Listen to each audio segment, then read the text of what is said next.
ये ख्याल आपके दिल में कैसे आया? ख्याल, अरे हमारे देश के सबसे बड़े क्रांतिकारियों ने देश को जब देश को आज़ाद कराया, जब अंग्रेजों से गुलामी से आज़ाद कराया, तो अंग्रेजों ने पहले ही हमारे देश को तो तोड़ दिया था।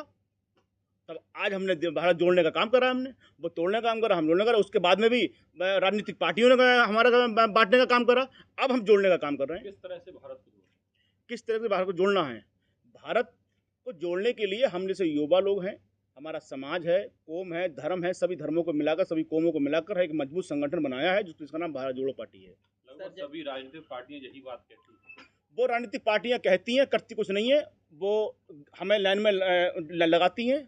नोटबंदी में लगाया, गले में लगाया, 5 किलो पे हमारा हम लोगों को दिया जा रहा है। हमारा जो अधिकार है वो तो दिया नहीं जा रहा, हमें महीना हफ्ता दिया जा रहा है गले के रूप में, 5 किलो रूप में। हर रोज इस देश में एक नई पार्टी का निर्माण गठन होता जाता है। ठीक है। और हर रोज ऐसे ही नए वादे किए जाते हैं। जी जी। तो इस तरह से पार्टियां बनती रहेंगी तो मतलब हर रोज पार्टी बनती रहेगी। जिन्होंने पार्टियां बनाई उनका हमें नहीं मालूम कि उन्होंने किस बेस पर बनाई, मगर हमने जो बनाई है वो हमारा अधिकार है।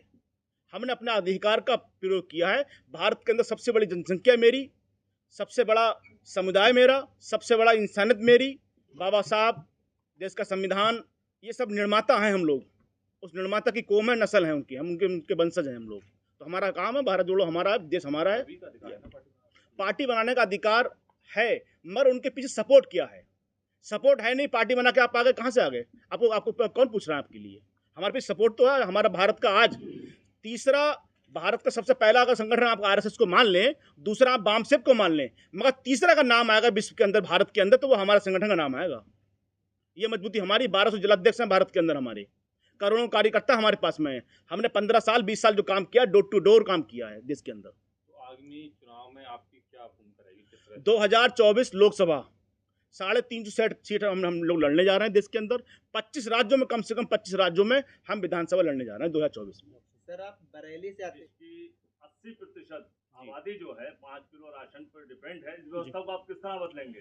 5 किलो व्यवस्था जो है, ये चारा न डाला जाए हमारे लिए। हमारा देश, हमारा यहाँ की जायदाद हमारी, और उसमें से हमें टुकड़े दिए जाना, वो टुकड़े हमें मंजूर नहीं है। देश हमारा, उसकी सब चीज़ हमारी है। हमें टुकड़ों में पड़ने वाले लोग नहीं हैं हम लोग। हम उसकी व्यवस्था को खत्म कर देंगे।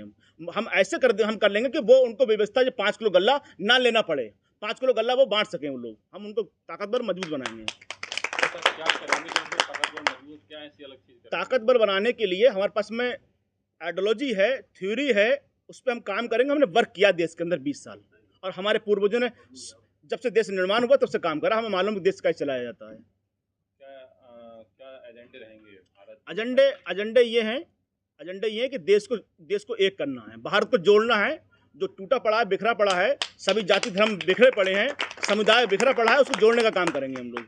अध्यक्ष जी, 37% पर आज देश की सरकार चल रही है, 63% जो बिखरा हुआ है, इसको आप किस तरह से अपने साथ? 37% में उन्होंने सरकार बनाई, अब जो बाकी बच्चे उसमें सरकार हम बनाएंगे, उनकी सरकार खत्म।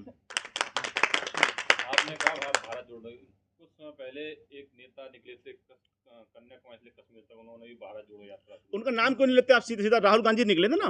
तो राहुल गांधी ने अभी कर्नाटक में चुनाव जीता है। देश की जनता के अगले को चुनाव का ऑप्शन नहीं था। अब अगर यदि हम होते वहां पर कर्नाटक में, तो सरकार हमारी बनती, ना कि उनकी सरकार बनती। हम इतने मजबूत हैं यहाँ पर। कांग्रेस का विकल्प देने जा रहे हैं देश को? कांग्रेस का विकल्प नहीं देने जा रहा। देश की सबसे बड़ी पार्टी बनने जा रही है ये पार्टी, भारत जोड़ो पार्टी। जिंदाबाद जिंदाबाद जिंदाबाद। आज पार्टी का स्थापना दिवस है और आज ही आप वादा कर रहे हैं कि देश की सबसे बड़ी पार्टी बनने जा रही है। आज वादा नहीं करने जा रहे हैं हम लोग 20 साल पहले वादा कर चुके हैं। 20 साल का वादा आज पूरा करने जा रहे हैं। 20 साल पहले कर चुके हैं, 20 साल काम कर चुके हैं। काम करने के बाद में आपके सामने शक्ल लेके आए हम लोग। सर जो नए युवा हैं तो उनके शिक्षा पे क्या विचार है? युवाओं को शिक्षा के लिए उनकी शिक्षा को इतना हाईएस्ट कर दिया जाएगा कि देश की पूरी दुनिया में हमारे युवाओं को बुलाया जाएगा, उनको रोजगार मुहैया कराया जाएगा, उनको सुविधाएं उपलब्ध कराई जाएंगी। देश की सभी राजनीतिक पार्टी शिक्षा के नाम पे ही आए दिन बात करती है। शिक्षा नहीं होता क्या है उसका, आज शिक्षा इतनी महंगी हो गई है, जिसके लिए आज जो गाँव के बच्चे, गरीब बच्चे को पढ़ना उनके लिए बहुत मुश्किल हो गया है। देखिए, पहली क्लास से लेकर इंटर तक और उनको बीए तक, फाइनल ईयर तक शिक्षा में कोई भी पैसा नहीं लिया जाएगा।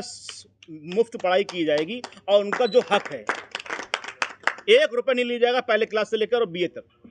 फिर सरकार पूरी उसकी व्यवस्था करे। पार्टी सत्ता में आती है, जैसे कि पूरे देश की स्वास्थ्य व्यवस्थाएं चरमराई हुई हैं जी, सरकारी अस्पतालों के बुरे हाल हैं, इस व्यवस्था को कैसे बेहतर करेंगे? जहां मरीज होंगे वहां डॉक्टर इलाज करेंगे उनके घर पर। उनको आवश्यकता ही नहीं है अस्पतालों में उनको आने की। क्यों, किस बेस पे कह रहे हैं कि डॉक्टर आज जो व्यवस्था सरकारों ने बनाई है वो इतनी शर्मराई है कि अगर वो मरीज अगर आ भी जाता है तो बेचारा वो वहां पर दम तोड़ देता है। हम ऐसे चाहते हैं कि जो व्यवस्था जो मरीज हैं वो उस हद तक ना जाएं बीमारी की, वो घर पे ही उनका इंतकाल हो जाए या घर पे उनको कुछ हो जाए, वो पहले से बेहतर उनको उपचार मिल सके। देश में इतनी पॉपुलेशन है, देश में पॉपुलेशन है, जितनी पॉपुलेशन है उससे ज़्यादा हमारे कने युवा, पढ़े लिखे युवा हैं जो बेरोजगार घूम रहे हैं। उनको हम उनका इस्तेमाल करें, उनको हम आगे लेकर अपने देश के लिए, अपनी जुडिशरी के लिए, अपनी इकोनॉमी के लिए, अपने हेल्थ के लिए, हर सेक्टर में उनको हम साथ में लेंगे, साथ लेंगे उनका। सरकार भी ऐसे कह रहा था, उत्तर प्रदेश की भी सरकार ऐसे, लेकिन आज भी युवा वैसे घूम रहे हैं। वो उनका छल कपट था, धोखा था, जो जनता जाग चुकी, जनता समझ चुकी है। वो छल अब उनका खत्म हुआ। 2027 का जो इलेक्शन आ रहा है, सभी सरकार ध्वस्त, हमारी सरकार भारत जोड़ो पार्टी की बनने जा रही है। 75 साल से अभी तक कुछ भी नहीं हुआ। कुछ भी नहीं हुआ। अगर आज देखें तो धर्म के अलावा और देश को तोड़ने के अलावा कोई काम नहीं हुआ है। काम अभी हमारे मुल्क के अलावा और भी मुल्क हैं देश के अंदर, उन्होंने कितना हमसे टेक्नोलॉजी में हमसे आगे बढ़े। सारी दुनिया को टेक्नोलॉजी हमने दी, शून्य हमने दिया, सारी हमने दी, और हम ही विफल हैं। वो हमसे 50 साल आगे, हम 50 साल पीछे क्यों? ये सवाल मैं मीडिया से पूछना चाह रहा हूँ और देश की जनता, उन लोगों से पूछना चाह रहा हूँ जो सरकारों में बैठी हुई, सत्ता में बैठी हुई है, विपक्ष में बैठी हुई हैं।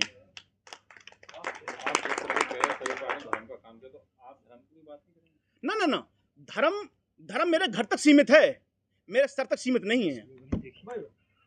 धर्म मेरे घर तक सीमित है। धर्म मेरी प्रार्थना है, वो मैं उसको करूंगा कंटिन्यू, रोकने वाला नहीं हूँ। मगर धर्म मेरा घर तक है, धर्म का काम मेरा है, वो करता रहूंगा। मगर देश का काम धर्म से नहीं चलने वाला, देश का काम कौमी एकता, भाईचारे चलने वाला है, उसको आगे बढ़ाएंगे हम।